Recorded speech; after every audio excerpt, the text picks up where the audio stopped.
चालाक लोमड़ी की कहानी। एक जंगल में एक हिरन रहती थी। एक दिन नदी में पानी पीने जा रहे हिरन को बेहोश पड़ा हुआ लोमड़ी दिखी। बेहोश पड़ा हुआ लोमड़ी को देखकर हिरन को दया आई और पास के उसके घर ले गई। हिरन ने उस लोमड़ी को दवाई दी। थोड़ी देर में लोमड़ी को होश आ गया। क्या हुआ? तुम क्यों वहाँ पर गिर गए? बोलकर पूछने लगी हिरन। थोड़े दिनों से बहुत कमजोर महसूस कर रही हूँ। प्यास लगने पर पानी पीने नदी के पास आई थी और बेहोश हो गई और मेरा घर भी रात के बारिश में गिर गया। बोलते हुए रो पड़ी लोमड़ी। हिरन को उसे देख बहुत दया आई और उसने कहा, कोई नहीं, दुखी मत हो, हम दोनों दोस्त हैं ना।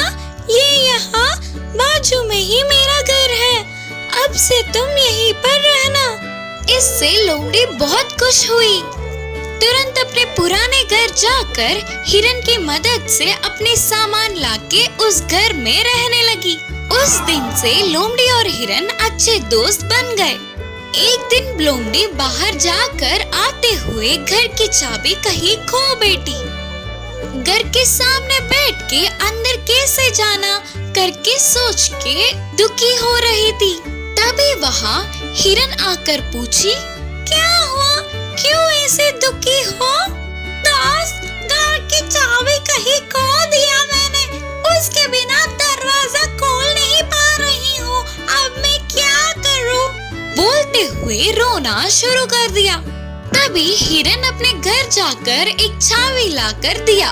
कोई बात नहीं, ये चाबी लो, अब से तुम यही इस्तेमाल करना करके बोली। वो लोमड़ी के घर की दूसरी चाबी थी, पर ये बात उस चालाक लोमड़ी को नहीं पता था। वो चाबी हिरन के घर का ही है करके सोच रही थी। और क्या, तुरंत उसे एक चाल सूझी। हिरन के बाहर जाने पर चाबी की मदद से उसके घर के सभी सामान को चोरी करके वहाँ से भागने का सोच लिया और वह उस मौके का इंतजार कर रही थी। एक दिन हिरन और लोमड़ी दोनों मिलकर सैर करने चल पड़े।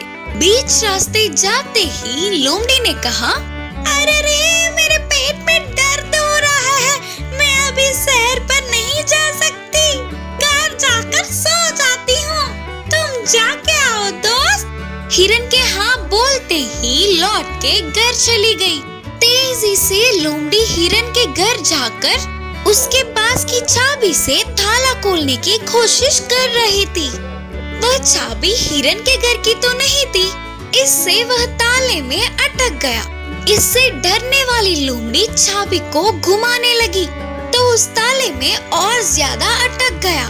तो बस लोमड़ी को और ज्यादा डर लगने लगा। हिरन को पता चला तो उससे नफरत करेगी करके सोचकर अपना पूरा सामान वही छोड़कर वहाँ से भाग गई। इस कहानी की नीति है कि दया के काबिल होने वालों का ही मदद करना चाहिए। चूहे की डर से बिल्ली भागी। एक जंगल में एक चूहा रहती थी। उस चूहे को बिल्ली से बहुत डर लगता था। वह चूहा जब भी बाहर निकलती थी तब बिल्ली उसके पीछे पड़ जाता था। मैं इस बिल्ली से कैसे बचूं? करके बहुत सोचने लगी चूहा। तब उसे एक उपाय मिला। तुरंत वह चूहा जंगल जाकर अच्छे अच्छे फलों को इकट्ठा करके पोटली बांधी। उस जंगल के बाजू में ही एक गांव था। उस गांव में एक कुम्हार रहता था। उस चूहे ने फलों की पोटली को कुम्हार को दिया और कहा, मुझे एक अच्छा सा खाटों का कवच बना कर दो, ऐसे फल जितने चाहो उतने ला कर दूंगी। बोलकर विनम्रता पूर्वक पूछी चूहा। वह कुम्हार ने भी दया करके उस चूहे के लिए एक खाटों का कवच बनाकर दिया। अगले दिन ही चूहे ने उस खाटों का कवच पहनकर बिल्ली के पास आई और बोली, आजा बिल्ली आजा, अगर तुझ में हिम्मत हो तो मेरे ऊपर चढ़ना। बोलते हुए बिल्ली को उकसाने लगी। उस बिल्ली को तो पता नहीं था ना इससे बिल्ली उछलकर चूहे पर चढ़ी, तो बस बिल्ली को चूहे के कवच के सारे कांटे चुभ गए। बाप रे बाप, यह कोई मामूली चूहा नहीं है। बोलते हुए बिल्ली वहाँ से भाग गई। उस दिन से चूहे के दिखते ही बिल्ली डर के भागने लगी। मगरमच्छ के आंसू। एक जंगल में एक बड़ी सी नदी थी। उस नदी में एक मगरमच्छ घूमता रहता था। उधर पानी पीने आए हुए हर एक जानवर को वह मगरमच्छ पकड़कर पानी के अंदर ले जाता था। ऐसे उस मगरमच्छ के बारे में सबको पता चल जाने पर उधर कोई भी नहीं आता था। तब से वह मगरमच्छ कब कौन हाथ आएगा, उसका भोजन कौन बनेगा करके इंतजार कर रहा था। एक दिन यह सब कुछ पता न होने पर एक हिरन नदी के पास आकर धीमे धीमे पानी पीने लगी। हिरन को देखने वाला मगरमच्छ उसे किसी भी तरह खाने का निर्णय करके पानी में डूबकर धीरे से हिरन के पास आकर अचानक से उसके पैर पकड़ ली। हिरन के लिए यह घटना अचानक घटने पर उसे कुछ भी समझ नहीं आया। तुरंत उस सदमे से बाहर आकर रोना या चिल्लाना छोड़कर हंसने लगी। तो मगरमच्छ ने पूछा, पागल हिरन, मरते मरते क्यों हंस रही हो? मगरमच्छ मामू, पागल मैं नहीं बल्कि तुम हो। तुम मेरे पैर समझ के एक लकड़ी को पकड़कर चबाने जा रहे हो, बोलकर फिर से हंसने लगी। हिरन के ऐसे हंसने पर मगरमच्छ के घमंड को ठेस पहुंचा और उसने हिरन के पैरों को छोड़ दिया। किनारे पर पहुंचने वाली हिरन बार बार बच गई करके चैन की सांस ली और उधर से भागने लगी। देखो तो वह कोई भी लकड़ी के ना होने पर हिरन उसको बेवकूफ बनाकर चली गई करके मगरमच्छ को बहुत गुस्सा आया। ऊपर से स्वादिष्ट भोजन थोड़े में हाथों से फिसल के जाने पर बहुत दुखी हुआ। अगले दिन नदी के पास पानी पीने एक लोमड़ी आई। बात ये था कि लोमड़ी और मगरमच्छ अच्छे दोस्त थे। मगरमच्छ को ऐसे दुखी देखकर लोमड़ी ने पूछा, क्या हुआ दोस्त, दुखी लग रहे हो, हुआ क्या है? हिरन ने उसे बेवकूफ बनाकर कैसे बच के निकल गई करके पूरी बात बताकर मगरमच्छ ने आंसू बहाए। अरे नहीं, ऐसा हुआ क्या? तब तो दुख होगा ना, लेकिन तुम ये भूल गए कि मैं हूँ तुम्हारा दोस्त। अभी जाकर उस हिरन को बातों में फंसाकर इधर ले आऊंगा, बोला लोमड़ी। फिर हिरन के आने पर मगरमच्छ को क्या करना है यह सब उसकी खान में उपाय बताकर लोमड़ी चल पड़ी। आखिर में लोमड़ी ने एक जगह पर हिरन को पकड़ ही लिया। हिरन दोस्त, लगता है किसी चीज के लिए ढूंढ रही हो।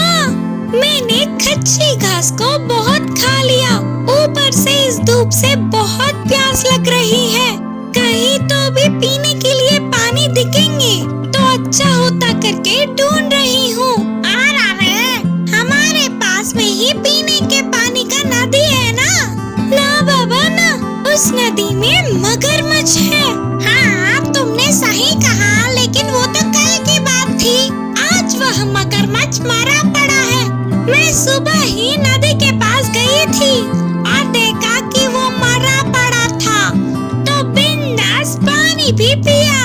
तुम्हारी बात को मैं मान नहीं पा रही हूँ, तो फिर चलो तुम अपने आंखों से स्वयं देखकर पानी भी पी लेना, बोलकर लोमड़ी अपने साथ हिरन को ले गई।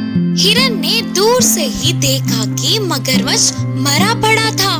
फिर से पक्का करने के लिए और नजदीक गई तो उसमें कोई भी हलचल नहीं थी।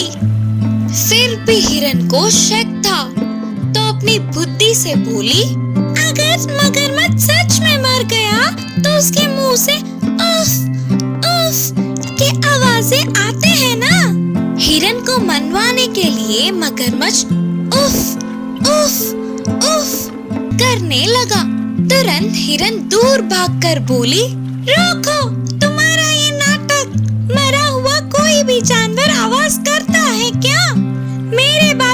दूसरी बार मारने वाले मगरमच्छ की मासूमियत से सच में हंसी आ रही है। बाप रे बाप, अभी भी मेरी बुद्धि से बच गई। अब से बहुत सतर्क रहना होगा। बोलकर उधर से झट से भाग गई। इससे मगरमच्छ और लोमड़ी एक दूसरे को देखते रह गए। इस कहानी की शिक्षा है कि उस हिरन की तरह हम भी अपने बुद्धि से काम लेंगे तो कितनी भी बड़ी मुसीबत से बाहर निकल सकते हैं। किस्मत बदलने वाला प्यार और दया, ये बहुत पहले समय की बात है। एक साधु जंगल के नदी के पास आश्रम का निर्माण करके रहता था। उनके कई शिष्य थे। वे सभी वही रहकर गुरुजी से विद्या का अध्ययन करते थे। वे विद्या के साथ साथ अच्छे अच्छे सीख भी देते थे। उस साधु के सभी शक्तियों में से एक अद्भुत शक्ति था कि वे मनुष्यों की किस्मत जान सकते थे। उन शिष्यों में एक 10 साल का बच्चा भी था।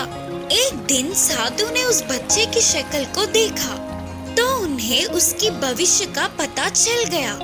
उस बच्चे की आयुष्य पूरा होने को था और बस कुछ ही दिनों में वह मरने वाला था। गुरुजी को उस बच्चे को देखकर बहुत दुख हो रहा था। वह बहुत ही अच्छा बच्चा था। ऊपर से सब कुछ एक ही बार में याद करने वाला था। न जाने क्यों अच्छे को ही वह भगवान जल्दी अपने पास बुला लेता है करके सोचता हुआ अंदर ही अंदर रोने लगा। मरने से पहले वह बच्चा अपने माँ बाप के पास होगा तो ठीक होगा करके उन्हें लगा। इसीलिए साधु ने उस बच्चे को बुलाकर कहा, बेटा अब थोड़े दिनों के लिए छुट्टी लेकर अपने घर जाओ। जितने चाहे उतने दिन अपने माता पिता के साथ खुशी से बिताना। वापस आने की कोई जल्दबाजी मत करना करके समझाते हुए घर भेजा। विद्या को बीच में छोड़ के जाना नापसंद होने पर भी गुरुजी के कहने पर उन्हें ना बोल पाते हुए बच्चा घर लौटने लगा। रोज रोज भारी हो रहे थे। शिष्यों को विद्या बोध करने पर भी वह साधु उसी बच्चे को याद कर कर दुखी होते थे। गुरुजी में आए हुए इस परिवर्तन को शिष्यों ने ध्यान दिया पर उन्हें कुछ पता नहीं चल पाया। ऐसे 3 महीने बीत गए। गुरुजी ने सोचा कि वह बच्चा तो मर गया होगा। अचानक एक दिन साधु पहाड़ी पे बैठकर नीचे देख के चौंक गए क्योंकि वह बच्चा वापस आश्रम आता दिखा। पहाड़ी के ऊपर पहुंचने के बाद उस बच्चे की शक्ल को देखने पर अब वो अपना पूरा जीवन बूढ़ा होने तक जिंदा होगा करके उन्हें पता चल गया। क्या ये संभव है?